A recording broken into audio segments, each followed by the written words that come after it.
Hello everyone, this is dewtroid. I wanted to expand a bit on the heart cannon design I showed a few days back. In that video I mentioned that there are ways to increase the firing range of the cannon, but I didn't elaborate on that. And with some help, I found a way to shoot more TNT that lands in a very useful pattern. But first, let's just fire it normally, and we'll have the constrainers on the side.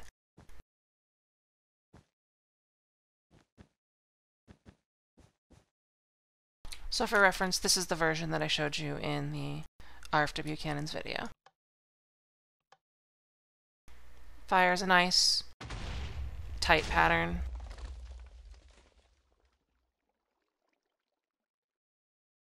Very useful for knocking stuff over, destroying beds, etc. I was goofing off with Cilantro Gamer on his Modern Warfare map, and he mentioned that he was messing with this design a little bit and replaced the shot ignition block with gravel and then placed an additional block of TNT on top to add an extra TNT to the shot barrage. And it certainly works. You lose a gravel block and a button or lever or whatever you use to ignite it, but you get an extra shot out of it. As soon as I heard about this, I said, can we place all the TNT on here? And this is all the TNT you can place on a block that can be ignited by a button that you can actually push. To make this actually work, you can take down the sides and sort of push everything back a block. You need to extend the TNT resting platform, whatever it's called, back one, and just push everything back.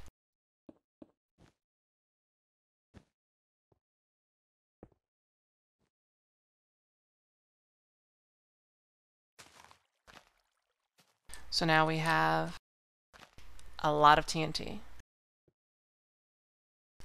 This was the end result. It now fires 9 blocks of TNT instead of 4. The constrainers are no longer on the side for reasons that will be apparent very shortly. It's now less safe to load and fire, but it makes up for it with its firing pattern.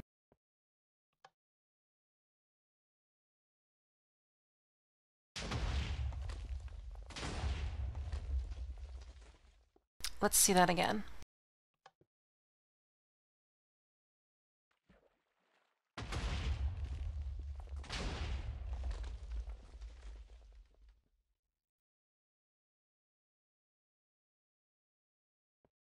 I thought the firing pattern looked like a bird, and we were talking about tribes in the same set of conversations, so I've tentatively named this cannon the Blood Eagle Cannon, because Minecraft already has diamond swords. And if you don't get that reference, it's okay. So we've improved the hitting power of the cannon, but we've also lost a few things in the process. First, the cannon is now 1 space longer and slightly more expensive to build. Second, we've had to take the constrainers down on the sides to get our firing pattern the way we want, which means the cannon can no longer be protected from enemy fire the way that I showed in the last video. And the cannon is now harder to load, and now it also consumes more than just TNT per shot because you need gravel or sand to be the falling block, and you need levers or buttons to be the ignition source. This is where you start to think about compromises.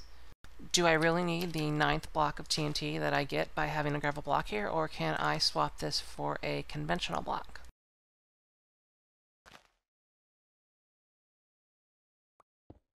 Let's put a half block up there so we can more easily put TNT here and load it up and see what happens.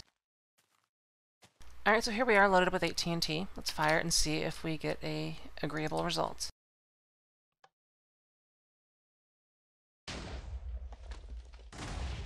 Still very nice. However, not everything is right here. There is a problem I have run into with this arrangement in that when you add a 3rd block to power the TNT heading out, occasionally the block that's here and here will catch on the ignition block and sort of skip straight up and then land straight down on top of the cannon and damage it. This doesn't happen all the time, but it is something to be concerned of. I have never had it occur with just 2 blocks. but it occasionally occurs, but not all the time, with 3. The way around that is, of course, to remove these 2 blocks, changing your firing pattern yet again. So with this configuration, with just 6 blocks of TNT as the shot, you can have essentially any amount of power behind it, not have any risk of the cannon blowing up. Let's see how the firing pattern looks. Still pretty good. Let's see how this looks in more of a competitive situation.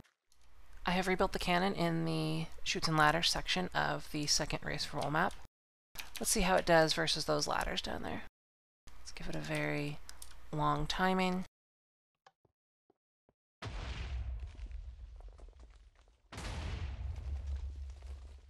That was reasonable. Let's try again. Slightly shorter timing. It caught on the edge a little bit, which is a little bit of a problem, but second shot. Too short.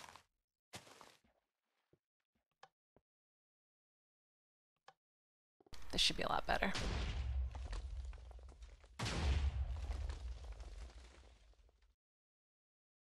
So not as effective as the spread cannon design, and this is actually quite a bit harder to construct here if you do have redstone, because this is a lot deeper, so you need to dig out more. But if you were in a situation where you didn't have redstone and you had to attack that, this is reasonable. I mean, this is enough to really bother them. Let's see how it does firing across the lane. And again, there's a chance that with these 2 blocks here that it will blow up in my face. But let's see if we can get that to happen.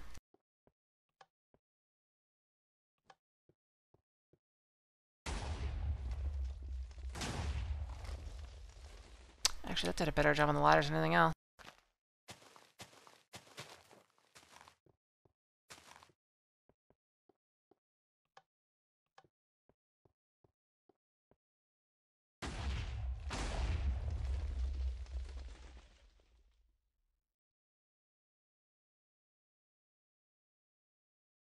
This is all pretty good. I think the performance here can be improved a little bit if the cannon had just a little bit more power. Let's go over ways to do that. If you're going to use a button to ignite TNT without using redstone, you can only place TNT in the following places.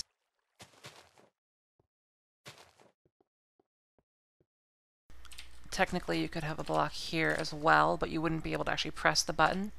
So as long as any one of these blocks is missing and I'm in a place where I can actually hit the button, it's okay. But from a firing perspective, 9 is the most that you'll be able to plug into a redstoneless design for the ignition source. Let's try plugging this arrangement into our cannon over here.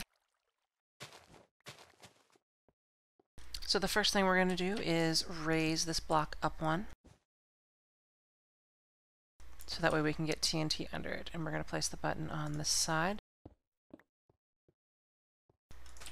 Let's actually fill in all the TNT so we know where we want to go. And we're also not going to use a gravel block for the ignition source, so you could.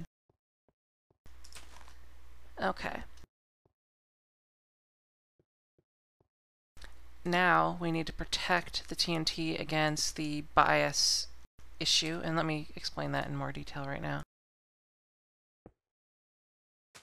What I mean by TNT bias is that TNT will always move in the same direction when it's ignited, and this can sort of cause it to sit on top of blocks that you don't want it to.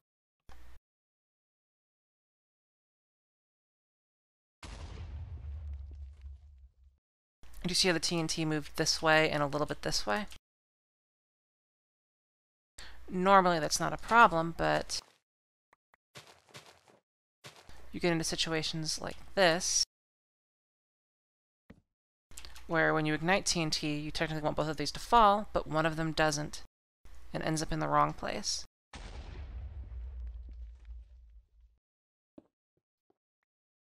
So anyway, yes, we need to protect the cannon against these situations.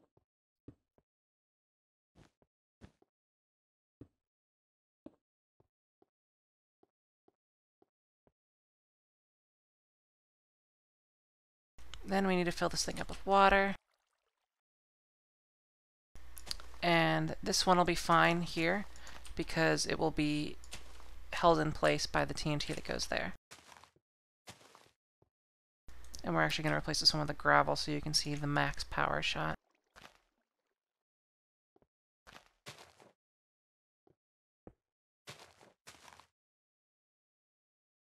We use the lever. There's a button here. So this cannon is now significantly harder to fire because you now have to hit this button here and then get up to hit this lever here. But it is now a lot more powerful. Let's see what happens when we fire it.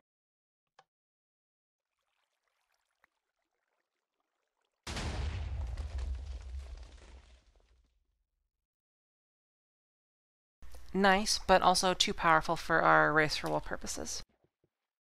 So now the design has become unwieldy. It's hard to load and hard to fire, but it's also more powerful than we need. Let's see if we can come up with some sort of middle ground compromise, allowing us to slightly increase the power, but not do all of this.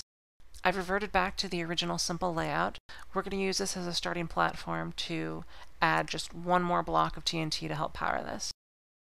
Instead of going just up like I did before, we're going to go up one and then inward one.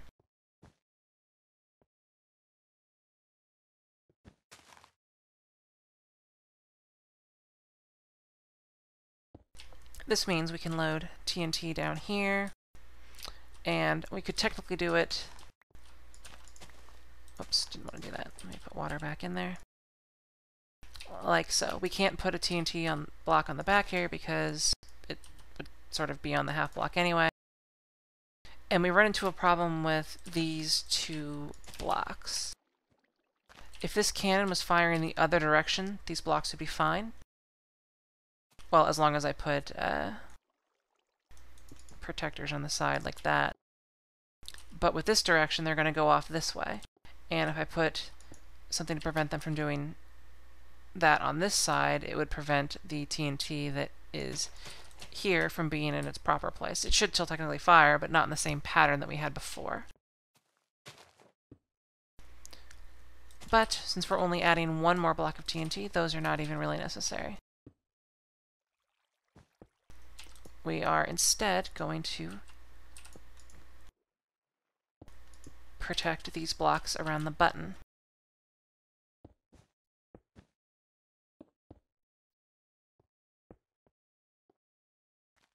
So this is the result. We didn't end up having to add any length to the cannon, which is a very nice thing. The ignition and fire button are really close together, which is very nice for getting really tight timings. And it now has 4 blocks of TNT in it. Let's see how well it does.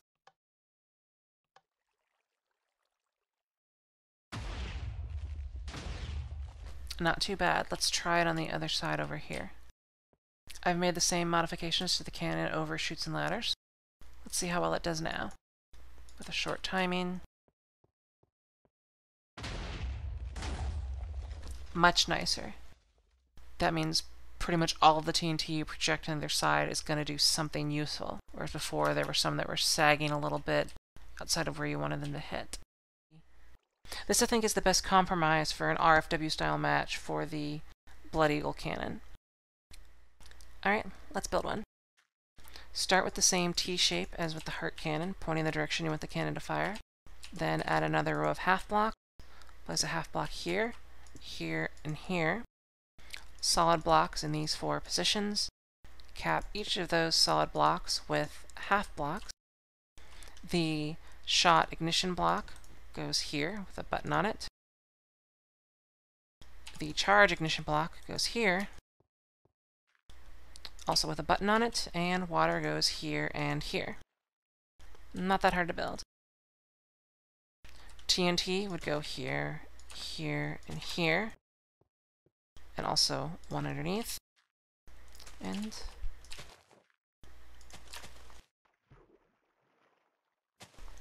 then you can just load it up. Because this cannon is in lane 2, you can actually place blocks here and here and fire the cannon safely. It won't matter that much in an RFW match because this arrangement is a little too powerful.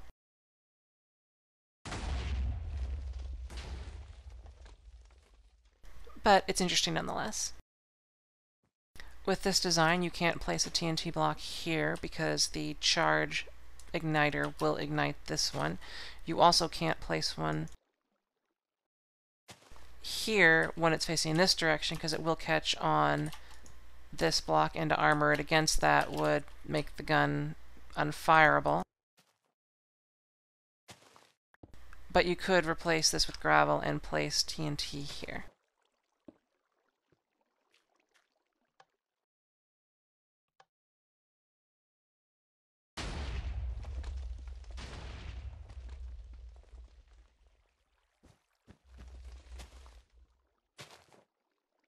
You can still choose to place the constrainers on the side if you would like. It still gives you a nice compact pattern.